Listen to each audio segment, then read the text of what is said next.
Welcome back to another CBB Talk with Will Dickinson. And yeah, you see the title.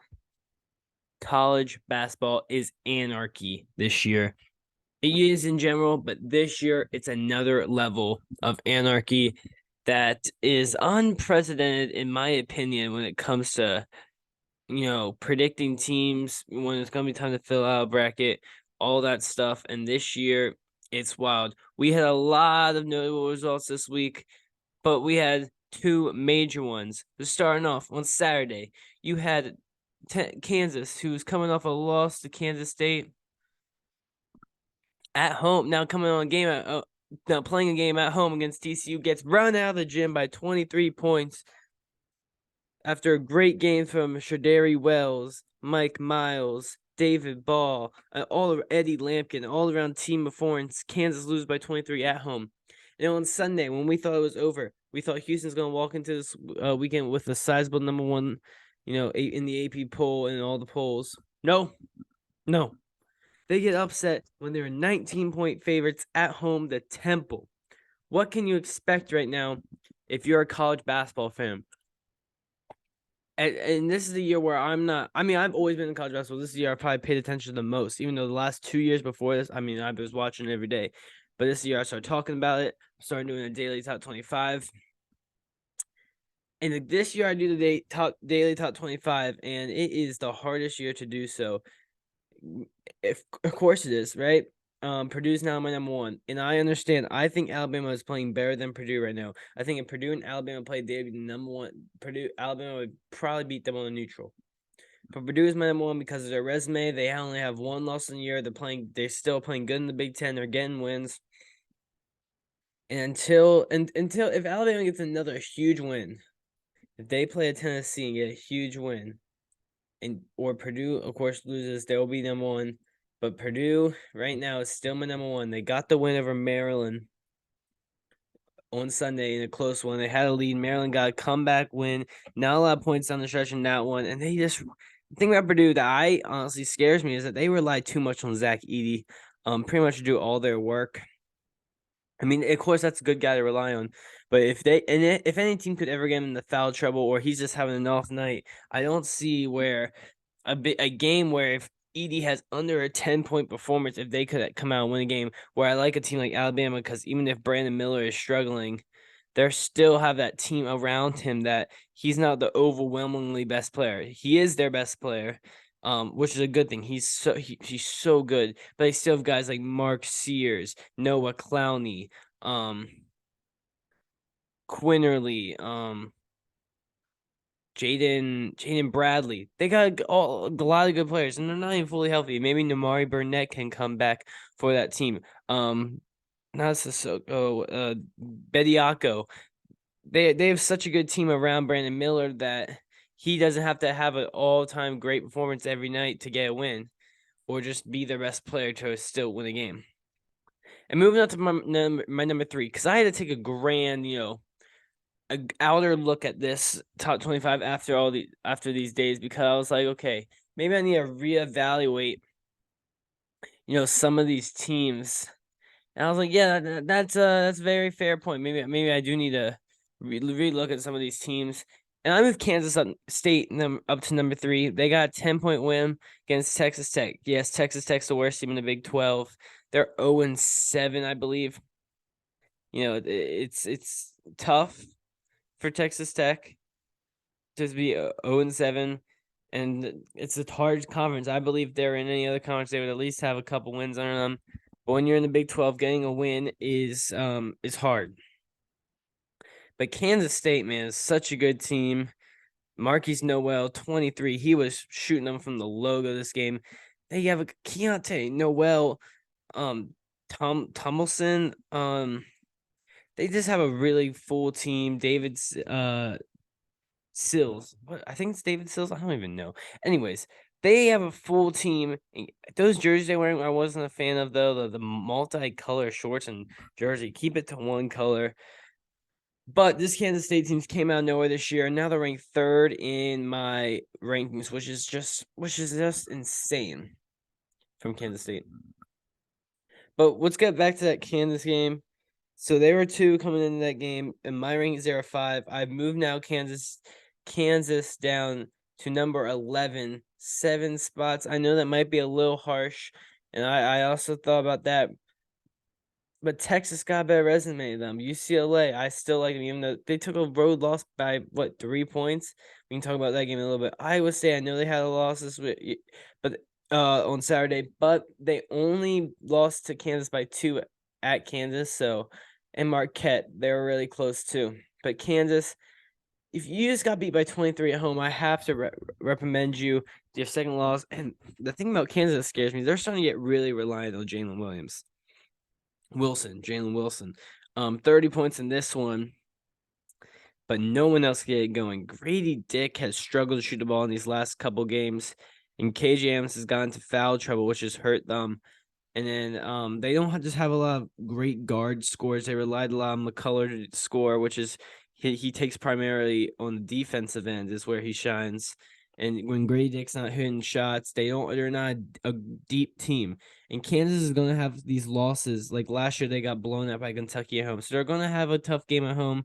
I'm not worried about Kansas. I think they're gonna they could definitely still get to the top of the Big 12. This is hurting their chances. I think it's dumb. Texas, I think it's not TCU, Kansas State, Iowa State, Texas, and Kansas will be competing for that top. I do think Kansas can still win it. They still gotta go play, they play at Baylor tonight, which is gonna be a great game. We'll get to that in a little bit. But Kansas can still definitely win. They got home games against Kansas State coming up. They gotta go at now TCU's, and they got a home game against Baylor. They gotta go at Baylor. They're still going to have a lot of chances to prove themselves. But I'm not too worried about Kansas. But of course, that game, I think, talked a lot more about TCU. Again, TCU was going win, loss. They're still doing that. They went on the road and lost to West Virginia and then go back and get a bounce-back victory on the road at Kansas where I didn't expect them to win, and they just had a dominant performance. They got off to an insane start. I think they were on a 19-0 run in that first half. Kansas, fought back, and in that second half, they kept taking over. Their defense is amazing. Shadari Wells off the bench, 17 points in this one. They were playing with confidence, and I like this TCU team. They can beat anyone, I think, in the country because they like to get up and down the court. But it's all in that game. If they weren't running down, they could still get inside. Eddie Lampkin plays with so much heart. He was injured, came back into that game, and played amazing. And then Iowa State took a weird loss on the road to Oklahoma State. And Oklahoma State is a good team. They had a bad out conference. They're playing better in conference, 3-3. After a year where they were suspended from the tournament, they're getting a bounce back year. Gets a big win, and this just shows how hard it is to win on the road in the Big 12. Iowa State, I still really like Iowa State. I still think they're one of the best teams in the nation. Just didn't have a great game from Kalsher or Grill. And, going in a tough environment, Oklahoma State gets a win. It helps them. I don't think Oklahoma State's a tournament team right now. But if you can keep getting wins like this at home in the Big 12, if you can finish in that top 6 in the Big 12, top 7 in the Big 12, you're going to have a chance to make the tournament. Because I think the bottom 3 teams are Texas Tech, West Virginia, and then I think it might still be Oklahoma State. But it's a very tough race there. I mean, no one saw Kansas State getting off to this, has a solo lead. But they're doing it right now, and you just have to admire the way they're doing it because it's very impressive. We'll go on to the other big game that was time. I mean, I thought it was gonna be the best game of the weekend. It wasn't the most notable result, but it was still a great game. A surprisingly low scoring one in Arizona and UCLA.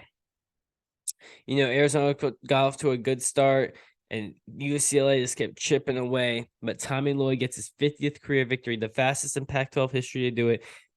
Arizona gets a big win at home in the McKale Center. It's very hard to go into the McKale Center and get the win, and UCLA just couldn't do it. Their offense was just not really clicking in this one, and Omar Ballo had a huge game in this one. Arizona likes to go to their bigs, and they can run the court well. They're two of the best bigs that running the corner in this one. 16 from Balo and 14 from Tubelis in this one. Balo got 8 from 11 from the free throw line, played really well. Courtney Ramey had 11, and Larson had 8 off the bench in this one. One thing that kind of scares me about Arizona is they don't have a deep bench. And UCLA is a deeper team, and you saw that in this one. But when you're missing Amari Bailey, I think they do need him to come back. They needs more dynamic scorers on the bench, because when you saw that Jalen Clark was getting into foul trouble, they kind of struggled finding a guy to replace his scoring. Where Arizona does have good scoring off the bench, but they just don't have a deep bench, and they don't have a lot of bigs off the bench, so they have to rely on Ballo and Tubelis not getting into foul trouble. But this Arizona team won with not even scoring 60 points, and that's how they were doing it all year. They're scoring high. They're one of the best scoring teams in the nation. They're just outrunning teams. This one, UCLA showed they still have a great defense, and they kept it close on the road. UCLA's offense wasn't going. Hawkes 5 for 17, Campbell 5 for 18, Clark 4 for 13. So just struggle shooting. Couldn't really get to the line in this one, and that's what really hurt them. But I still like UCLA. I have them now one spot below Arizona at 8, and Arizona went up 5-7 in this one. After this game, still like both these teams. The Pac-12 is just kind of just mid this year. Really those two teams are the best by a lot, and then it's just a severe drop off. I think USC is probably the third best team. They beat Arizona State on the road. Pac-12 is very weak conference. Those two have separated themselves from the rest of the pack, and I think it's by a wide margin. We gotta see it. It's gonna be a while till UCLA plays Arizona at home. I think it's in the last week of the season, which will be a very interesting one. That one might determine who wins the Pac-12. That might come down to the last week. UCLA still has a 2-game lead in the Pac-12. Because Arizona has now lost, I think, 3 games in league play. They were undefeated in non-con, and UCLA, that's their first loss that ended their win streak. But they're still a team that's a top talent caliber, and wouldn't surprise me if they can make a Final Four run like they did in 2020. Let's move on to some more ACC games. And talking about this Duke team. This Duke team is, starting to flip a switch. And they beat Miami at home by 2. A good game from Flipkowski. Lively had one of his best games as a Blue Devil. And that Jeremy Roach coming back might have been the X factor. Without him, I don't believe they win this game.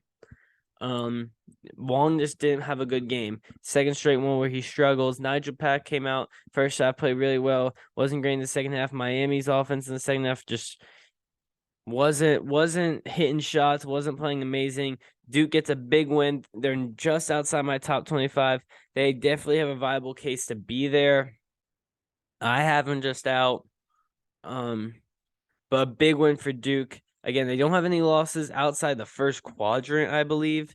So we can start getting into that talk where that Duke is, they're still got a good resume. They're going to be an NCAA tournament team, but I don't know if they are an ACC champion because they put themselves back losing some games. But Duke's starting to flip the switch, and they can get Lively and Flipkowski to play together. Lively was the number 1 player, just remember that. And Dariq Whitehead, they can get them 2. Them 3 playing together. This Duke team can hit a new gear and get to what they were projected in the preseason. And UNC beats their rival NC State in commanding fashion in that second half. Glad Traquavion Smith is healthy after that scary fall. He's back. It was scary, but luckily it wasn't too bad. Had to go out on a stretcher. I think that was because he was feeling some sort of neck pain, so it was mandatory to do it. But glad he's doing good. But UNC gets a dub, and Armando Bacot's now the all-time leading rebounder in double-double in North Carolina basketball history. He had a big game. He's just a beast. He has a great work ethic, and he knows how to outlast people getting those rebounds. And then and then you have RJ Davis, who's their second best player. Caleb Love, just hasn't been amazing this year. He's shooting in the 30% for in field goal percentage this year.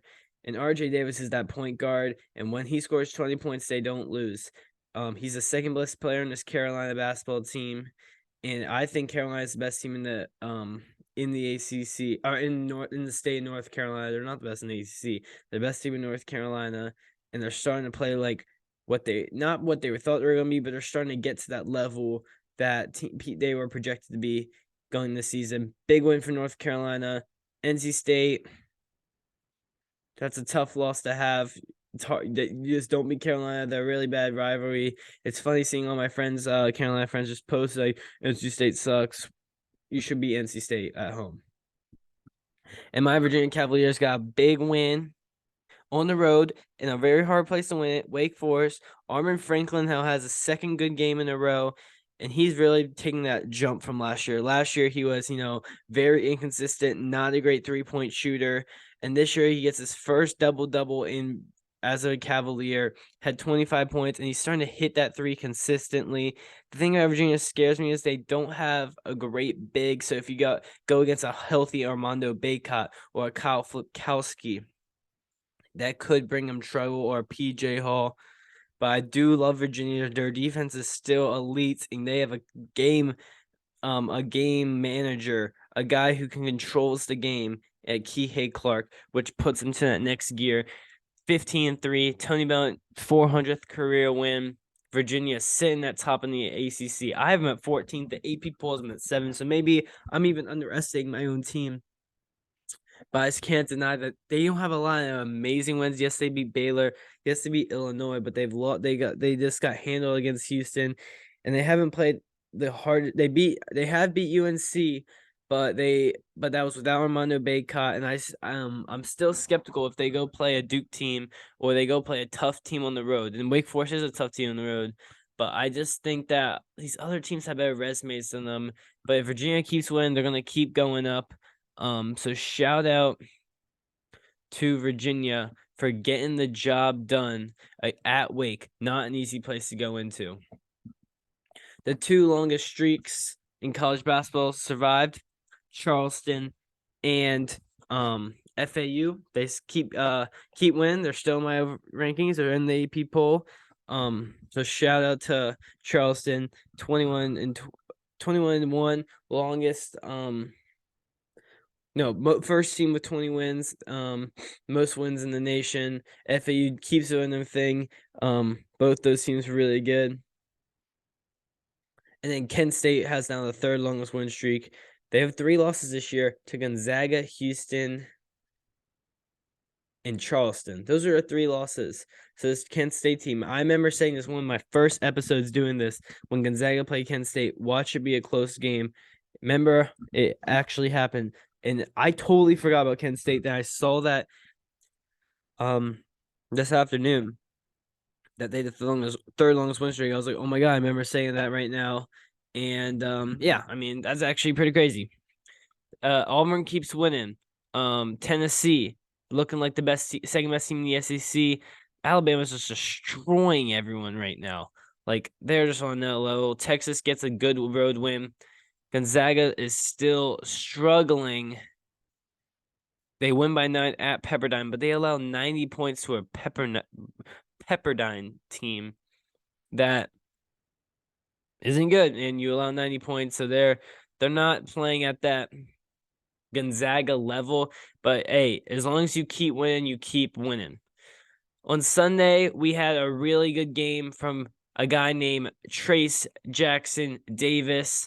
31, 15, 4, and 4 blocks. He's playing at an insane level right now. He had a huge game earlier in the week against Illinois, and he has even an arguably better game against Michigan State, dunking on everyone, being a game changer. He's a guy who's not massive. I mean, he's like, what, a 6'9", 6'8" big man who can't shoot the ball, but he does anything he wants inside. He was given Joey Hauser, Nemanja Sissoko, Kohler problems all game. India is not in my top 25, but they're on my radar. They're still behind a couple of teams.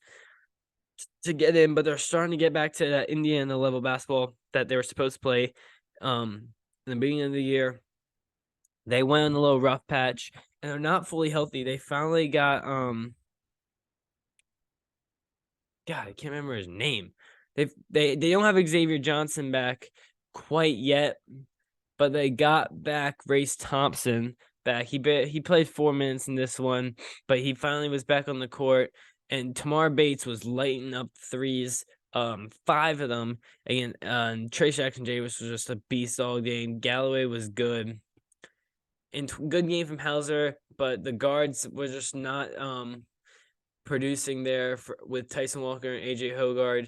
Not a lot of bench production either from Michigan State. They're still missing Malik Hall. If they can get him back in these next week or two, that'll be huge for Michigan State. I still think they're going to be a tournament team because they always are at under Izzo. But this is not one of his elite teams. Indiana, that's a tough place to go in. They kept it close for a while. And Indiana just pulls away at the end. Great game from Trace Jackson Davis. We already talked about Houston losing the Temple. I just look at my scoreboard because I was watching that Bills game against the Bengals. Bills laid a stinker. Josh Allen laid a stinker in that one. But I was watching that game, and I look at my phone, look at the college basketball scores. I'm like, holy shit. Houston's down 3. Watch out of that game. Houston gets a good look at the end. Just Tremont Marks misses it. They just lose, and Temple didn't even score, make a basket for the last like 6-7 minutes, and you win a game. Get it done. Houston's offense isn't amazing. They still rely on that defense. Just not a great game from Sasser. When your best player has a struggle game, and no one else picks up the slack, it's gonna be very hard to win a game against no matter who you play. Houston, I'm still like Houston. They're still number 4 in my rankings. Still number 1 team in KenPom. But takes a tough loss there. We're gonna get in these games from Monday and Tuesday, and then we'll be back. All right, for Monday, we got 2 games. This is kind of a slower Monday. Nothing really great. Mondays are usually a little slow. You got Duke at VTech. Virginia Tech's 1-7 SEC play, ECC play. Start off the year really well. They just fell off. They're still 2-point favorites at home against Duke. Duke's coming off both teams coming off lower rest. If Duke gets this win on the road, that's huge for Duke because you're coming off a big home win, going on the road against a team that you're better than, but it's a tough environment to play in. If Duke gets this win, that would leave a great taste in my mouth for Duke fans. This is a tough one, but Duke wins this. That changed my mind about them a lot, and say they can go on a road environment win because they've struggled on the road this year. And then the really good ones is Kansas Baylor. Baylor's playing really good as recent. I think they've won 4 in a row. And Kansas has lost 2 in a row. Kansas trying to avoid losing 3 in a row games for the second time in the last 10 years. Baylor, trying to win 5 in a row, get a big win for Baylor. This could move them into the top 10 discussion after, starting off, Big 12 play 0-3. A win here would be big. The matchup really is, the guards of Baylor, Keontae George, Adam Flagler, LJ Cryer against Jalen Wilson and KJ Adams, the bigs, because the bigs for Baylor lack. Who's going to have that matchup? Is it going to be Bridges on Jalen Wilson? We're going to see Keontae George. This is maybe one of his biggest games of his career. And, you're going to have a freshman matchup against him and Grady Dick. Keontae George, one of the best freshmen in the nation. And in Waco, this is a tough game for Kansas to play in. The 2 most recent national champions going at it in a battle at 9 o'clock on ESPN. I think Baylor's going to win this game. Kansas has not been playing amazing recently. And Jalen Wilson's been awesome in those 2 games. They lost, averaging 34 in those. But I think Baylor has the guard play that can outdo Kansas. And I like DeJuan Harris a lot. I think he's a good player. But the Keontae George, LJ Cryer, Adam Flagler trio, I think that's going to get the job done for Baylor in that one. And also New Mexico, who's in my rankings, they moved into 24th or 25th in the AP poll. They are now they're going on the road in Nevada, who Nevada's favorites. New Mexico wins this game. I think they're almost cementing themselves as a tournament team, but we'll see. And then on Tuesday, we got a better slate of games. Rutgers, Penn State goes at Rutgers. Rutgers wins this game at home here. During my top 25, they actually moved out of it. Rutgers get this dub at home. They haven't played in a week when this one's being played. Get this dub, Rutgers. Good job. Avoid bad losses. Penn State, they've been slipping up recently. They're still a tournament caliber team. A win on the road in Jersey Mike's. That's very impressive from Penn State, and that keeps building that tournament resume. Miami on the road at Florida State. Miami's trying not to fall 2 in a row. Ohio State at Illinois. Ohio State's sucking a lot recently. They have moved completely out of the tournament discussion, in my opinion. What are they, 11-8? Falling after a hot start after that UNC game. They've really slipped. Illinois trying to not lose 2 in a row.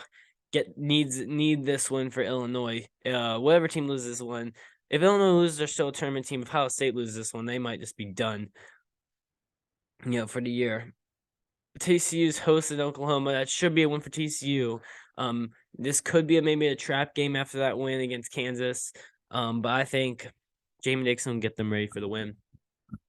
And probably the best game on Tuesday, Kansas State at Iowa State.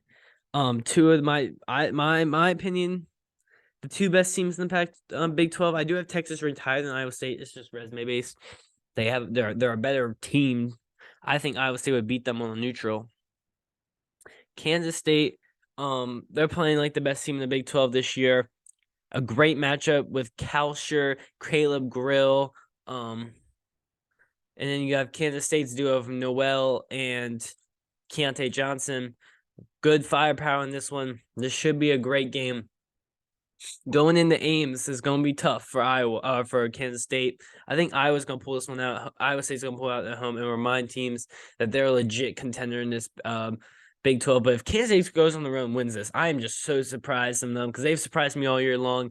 And I think Iowa State's going to win this game. They're 6-point favorites at home. That's a big. Kansas State's ranked 5th. And they're 6-point underdogs, and that's what Kansas State likes. So they like being the underdog. And I think they could definitely win this game. They're going to use that as firepower. So, yes, that's it. Good episode, a crazy weekend. College basketball is anarchy. I'm wearing a Notre Dame shirt. Let's see if I can get it. Notre Dame. I am wearing Notre Dame. And, yes, I'm wearing an MLB The Show hat. I don't even know how I had this. So, from a while ago. A little snapback. Yes, I'm wearing it because I didn't feel like showing my hair. Thanks for watching. CBB Talk number, is this 20? This might be 19. Anyways, peace.